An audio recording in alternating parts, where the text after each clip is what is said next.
The systems that we work on are large, they are complex, and you can't fix them immediately. So it's a very unfair battle, is that the hackers need one way in. So if you're a bad guy, one way into your data is all I need. And there's no good being the CEO of an organization saying, hey, we had hundreds of security flaws, we nearly fixed them all, but the hackers got in through one way and we just lost 1 million customer records. Doesn't work. So the hackers need one way in, you need to fix all of the ways in. But the systems that you run, they tend to be large, they're complex, they took years to develop. You can't update them in minutes. So the way that RedShield works, we can update the shields in minutes. So we're very rapid, and due to the way that we can create the shields, we will try and focus on every single security flaw you've got. So we're not happy until your apps look absolutely secure as fast as we possibly can. So tell us about your history as a New Zealand company, which is selling services through the cloud to companies all around the world. So our history is, we started life in software development, so we know this space really, really well. We know how hard it is to develop complex applications securely and then keep them secure. It is an utter changing playing field. Every day there's a new attack, there's a new vulnerability. We then ran grew and ran New Zealand's largest and leading security consulting penetration testing business. So that gave us the expertise in how to hack into things and break into things. So the issue here is that just because I've told you the security flaws that exist in your app, that doesn't actually make you more secure, it just makes you more knowledgeable. The issue now is, well, how do I fix it? And so from here in New Zealand, we recognised quite early on the space and being able to solve the problems that we were finding. So we created RedShield as just that, the defensive business that says, right, once you know your security flaws, how can we shield them? So we say to our customers, shield first, then remediate. So it's going to take you 6 months or a year to fix your problems. Let's get the shields up tomorrow to stop the bad guys coming in. So that was what we started creating here in New Zealand. Now, what we have found, it's actually the overseas organisations that we sell to now who need us almost more urgently than Kiwi businesses. They tend to get attacked more, there's higher compliance, more harsh legal implications for the board and management. So you're now legally liable if you don't know you've got a security flaw. It's not good enough. If you know there's a security flaw and you don't fix it, that's even worse. So how do they see a small New Zealand company? Many of your customers are these huge companies with offices all over the place. Correct. Why on earth would they use a tiny company from the bottom of the world? Absolutely, bloody good question. And so an issue that we see is, how do we appear relevant as what is a microbe from New Zealand to global Fortune 500 organisations? And the answer there is effectiveness. So what we have to do is get the first conversation that gives us the opportunity to prove we work. So we've won bids against some of the world's largest IT organisations, where their approach is they probably have more money that they spend per quarter on marketing than we've ever spent since we started RedShield in 2009. So what we find is we cannot win on the sexy marketing message. They've got more videos, a better website, better social media exposure than we do. Plus we can't win on price. If they can do it cheaper than we can, also they win on scale, so they've got more people. So where we can win is purely effectiveness. So we ask our customers for the opportunity for the Pepsi challenge. So the big players talk the talk, they talk about what they can do, what they will do, lots of money, it's lots of time. We just come straight in and say, show us one of your problems. If you've got a problem, if you've got a security issue with one of your apps, give us 24 hours and let us see what we can do. And that's pretty much how long it takes us to prove just on one of your issues that we work. Now if we work on one issue, let us have a look at the next 1,000 issues. So it's just rapid effectiveness that wins it. And how important is the New Zealand angle? So it's funny you ask. So the New Zealand angle, if you look at where cybersecurity comes from, so there's a lot of mistrust around the world, whether it's through, Russia, Latvia, whether it's through China. Wrongly or rightly, there's a certain perception that state crime, organised crime, who can you trust? From the USA, does the NSA backdoor this application? So we actively hit it from the trusted New Zealand perspective. So there is a true perception that Kiwis can be trusted. We are seen as the custodians of arguably one of the most beautiful places on the planet. So we're seen to genuinely care, we're seen as innovative, and we play those cards very strongly. So the idea is, you can trust New Zealand, you can trust a Kiwi, we're not at war with anyone, we're friends with everyone. So trust us to look after your data, trust us not to let the opposition in, trust us not to sell your secrets, and we're currently finding it's a very strong card to play. And 10, 20 years ago, before the cloud, yes, could you have run this business from New Zealand? No. So where it would have been almost impossible is you think back to the classic export, software exporting, so having to install it, send it around the world, support it.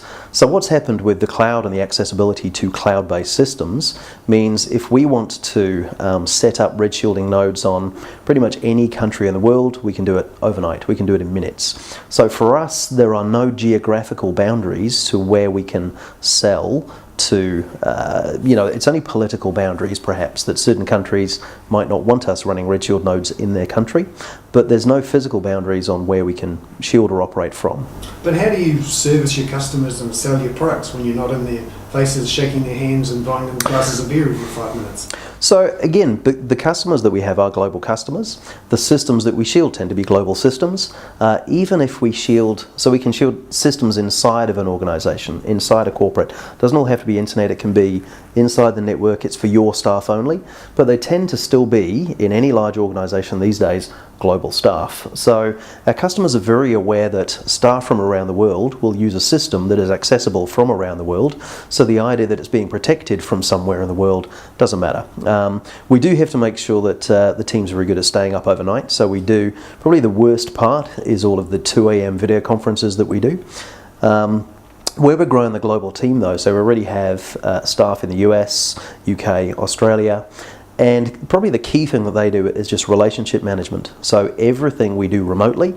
However, it's quite nice to have someone across the desk to understand your questions, look you in the eye. So there's a small amount of human interaction from a sort of solution design perspective, but everything we deliver is through the cloud, utterly remotely.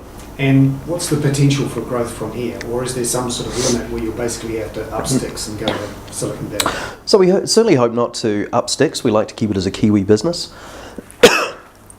We're finding it good to resource staff at the moment because staff can work anywhere. So in some ways, keeping it as a Kiwi business, we will grow the global team. So we will have staff all around the world. That's the point.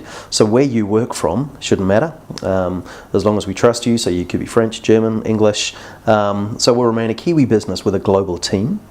What will also happen is from the growth perspective, so we could say at one element, every corporate or government agency that relies on IT and is worried about IT security as our potential customer base. So really the sky's the limit from that perspective. However, the market itself is changing. So currently we shield web apps, sort of web APIs that might sit behind your mobile phone. So it's very technology related, but the realm of cyber physical is being breached every single day. So it's now your fridge, your car, the aeroplane. So physical things, Internet of Things, rely on security just as much. So at the moment you're worried about your password and credit card being stolen. Tomorrow you're worried about that heart surgery you're going for being effective because it's the operating machines that you're scared about.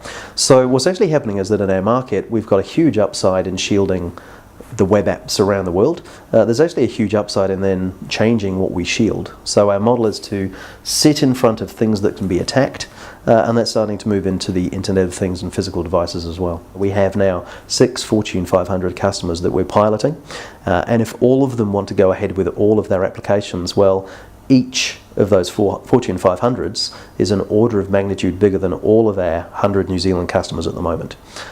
So if they all pull the pin tomorrow, then it's going to be busy times. And this is, I guess, where you have to pre-invest in the system's scalability so that we can be ready to onboard all of them. But so it's the classic thing: growth too slow, growth too fast. What about the threats from state-sponsored cyber attackers?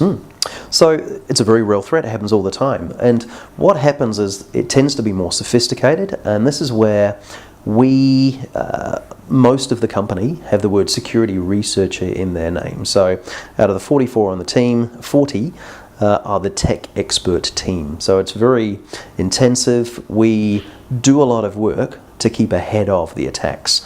When you look at more of the state-sponsored, it's impossible to stay ahead because these are massive, highly funded teams finding the latest threats and vulnerabilities. So there's no way we can ever guarantee to stay ahead. So things will always attack and get through any system. RedShield, doesn't matter what system you've got.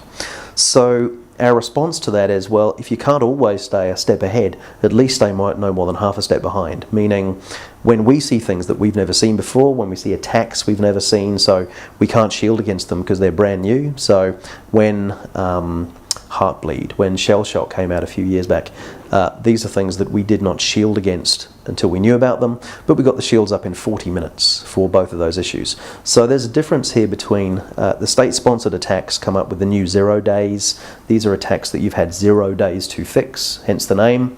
So now you're getting attacked by something there is no patch. It's not install the update to protect yourself, there is no update. So that attack that's attacking you, there is no defense. And this is where, if we can now roll out a shield in minutes, we are half a step behind the attackers, whereas many of our customers might be hundreds of steps behind. And your competitors take longer? Absolutely so. They take longer, and often the competition can't defend against these things as effectively as we do. So it's speed and effectiveness for us are the killer.